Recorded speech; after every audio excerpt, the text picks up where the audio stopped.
साथियों, आजकल भाई बहुत ज़्यादा शिकायतें देखने को मिल रही है। गायों के दूध में खून के चितड़े आने लग जाते हैं और वो फिर धीरे धीरे करके ज़्यादा हो जाते हैं, फिर ठीक ही नहीं हो पाते हैं। आज ऐसी ही एक समस्या मैंने ली है और कंप्लीट ट्रीटमेंट भी आपको बताऊंगा कि क्या करवाना चाहिए। हमारे एक सब्सक्राइबर भाई है माया पुरोहित जी। माया पुरोहित जी ने लिखा है, रामावत वेट ज्ञान सर नमस्कार, मेरे पास एक गाय है, उसे बच्चा दिए हुए 1 महीना हो गया। देखो, जो ऐसी शिकायतें होती है ना, बच्चा देने के लगभग महीने भर बाद ही ज़्यादा होती है, इसी अंतराल में हो जाती है। उसका पहले से एक थन खराब है, दवा दिलाया लेकिन ठीक नहीं हुई है।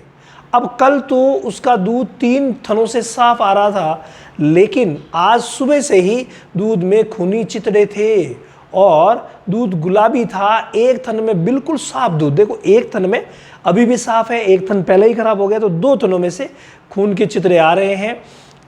क्या करें, कोई इलाज, देसी इलाज बताएं। डॉक्टर ने कहा है कि इंजेक्शन लगेंगे और लेवटी में सूजन भी है। अचानक से इस तरह दूध खराब किस कारण से हुआ है, प्लीज़ बताइए। देखिए, ये अचानक से सूजन भी आई है और दूध भी खराब हुआ है। इसका मतलब सबसे बड़ा जो रीज़न है आपके इस प्रॉब्लम का, वो है इन्फेक्शन, यानी कोई ना कोई संक्रमण इसको ज़रूर हुआ है। ठीक है, इन्फेक्शन। अब देखिए, इस वर्ड को अगर आप देखें, इन्फेक्शन को, यहाँ क्लियर कट है, क्योंकि एक थन पहले खराब था। अगर मान लीजिए सिर्फ खून आता तो कोई दूसरा रीज़न भी हो सकता था, लेकिन यहाँ इन्फेक्शन का ही रीज़न है। और इन्फेक्शन यानी जिसे हम कहते हैं संक्रमण, और ये जब संक्रमण थन में होता है तो हम इसको मेस्टाइटिस यानी कि थनैला बोल देते हैं। फाइनली आपकी गाय को थनैला हो गया है। जल्दी से जल्दी आप थनैला का इलाज करवाएंगे तो बेहतर रहेगा। अगर आपके पशु चिकित्सक बोल रहे हैं कि इंजेक्शन लगेंगे तो क्लियर कट इंजेक्शन लगेंगे, लेकिन आप एक बात ध्यान रखिए कि जब भी आप इंजेक्शन लगवाएं, उनके साथ यानी जो एंटीबायोटिक लगते हैं उनके साथ अगर हम बी कॉम्प्लेक्स, एक नॉर्मल सा इंजेक्शन आता है जिसका नाम है बेलामिल, ये एक इंजेक्शन नहीं, पशुओं के लिए चमत्कार है। बेलामिल 15 ml बड़ी गाय भैंसों में लगवा सकते हैं, ये मांस में लगता है। और साथ में एक इंजेक्शन लगता है जिसका नाम है कैल्डी-12 है, या कैल्सीवेट यानी कि कैल्शियम का इंजेक्शन लगाना होता है। तो कैल्शियम का इंजेक्शन भी अगर यहाँ साथ में लगेगा तो बड़ा ही फायदा होगा। इंजेक्शन कैल्डी-12 या कोई सा भी आप लगा सकते हैं, 20 ml इंट्रामस्कुलर। ये जो काम आपको करना है, ये पशु चिकित्सक से करवाना है कि जो एंटीबायोटिक वो यूज़ कर रहे हैं उनके साथ इसका इस्तेमाल ज़रूर करें। और जो आपने केस बताया है ना, इसमें आप पहले देख लीजिएगा कि क्या एमसेप्ट एंटीबायोटिक इस्तेमाल किया गया है क्या। अगर इसका इस्तेमाल नहीं हुआ है तो भाई इस इंजेक्शन का इस्तेमाल करवा लीजिए। आपकी ये चिंता कैसे दूर करेगा, ये जो एमसेप्ट आता है 3 ग्राम का, ये एक बार जब लगा देते हैं ना, ये आईवी लगता है यानी नस में लगता है, वो आपके पशु चिकित्सक लगा देंगे, लेकिन एक बार लगाने मात्र से ये काम करता है लगातार 96 आवर तक। तो निवेदन तो ये रहेगा कि आप ये काम करें, लेकिन आप कह रहे हैं कि मैं तो सिर्फ देसी इलाज करना चाहता हूं, तो मैंने आपकी चिंता खत्म कर दी है कि इंजेक्शन लगवाएंगे तो साथ में ये लगेंगे तो दूध नहीं सूखेगा, नहीं तो ये मेस्टाइटिस में 2 थन और खराब हो जाएंगे, फिर उस गाय का क्या बनाएंगे आप। तो सही तरीका तो ये है। लेकिन अगर हम बात करें कि नहीं सर, हम इंजेक्शन नहीं लगवाएंगे, देसी इलाज करेंगे, तो दोस्तों देसी इलाज में आप उसको पहली बात 50 ग्राम फिटकरी आप उसे रोज़ दो। 50 ग्राम फिटकरी, फिटकरी लाल हो सकती है, फिटकरी सफ़ेद हो सकती है, कोई से भी फिटकरी ला करके आप 50 ग्राम रोज उसे खिलाइए। कैसे भी, पानी में पिला दीजिए, खिला दीजिए, कैसे भी कर दीजिए, पेट में पहुंचाइए, ये ज़रूरी है। अब 2 फॉर्मूले जो मैं हमेशा बताता हूं, एक हम यूज़ करते हैं शाम के वक्त, एक यूज़ करते हैं सुबह के वक्त। तो शाम के वक्त आप देंगे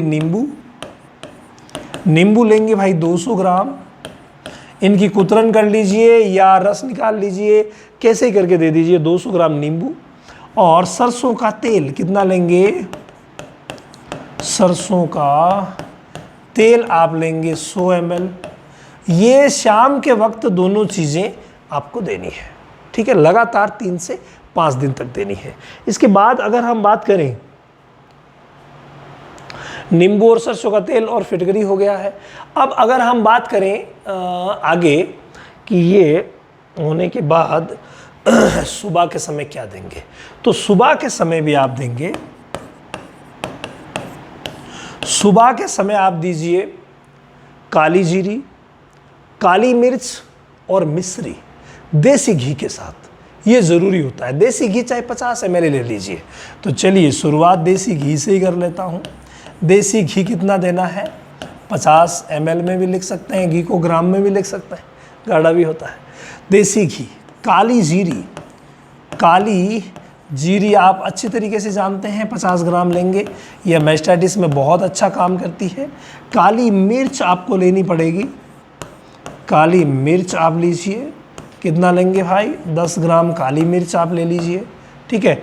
इसके अलावा देसी घी हो गया, काली मिर्च हो गया और काली जीरी हो गया, और आप साथ में ले लीजिए मिश्री। जी हाँ, मिश्री, मिश्री जो आती है, खांड 200 ग्राम रोज आप लीजिए। ये फॉर्मूला आप 3 दिन तक अगर देंगे, शाम को ये, सुबह ये, और फिटकरी भी खिलाएंगे, तो काफ़ी हद तक रिजल्ट मिलने की संभावना रहेगी। लेकिन मेरा निवेदन ये है कि एक बार इंजेक्शन लगा करके और फिर आप कीजिए तो बहुत अच्छा रहेगा। एक चीज़ मैं आपके लिए और लेके आया हूँ, और वो चीज़ है दोस्तों, आपने एलोवेरा का नाम तो सुना ही होगा, है ना, जिसको हम ग्वार पाठा बोल देते हैं, ग्वार पाठा। ये जो ग्वार पाठा है, ये देखिए आपके सामने आ गया है, ये ग्वार पाठा। ये जो ग्वार पाठा है ना, इसको आपको क्या करना है, इसकी एक पत्ती आप लीजिए और उस एक पत्ती को में से गुदा जो जेल निकलती है वो निकाल लीजिए। ऊपर की पत्ती हटाएंगे तो जेल निकलेगी। तो ये जो जेल जो निकलेगी, ये जेल आपको 50 ग्राम लेनी है। 50 ग्राम आपको लेना है, 10 ग्राम लेना है आपको चूना, और 10 ग्राम ही लेनी है हल्दी। चूना खाने वाला, हल्दी है ही, इन तीनों को मिक्सअप करके और अडर के ऊपर लगाइए। ये कंप्लीट होगा देसी इलाज और बहुत सुपर वर्क भी करेगा।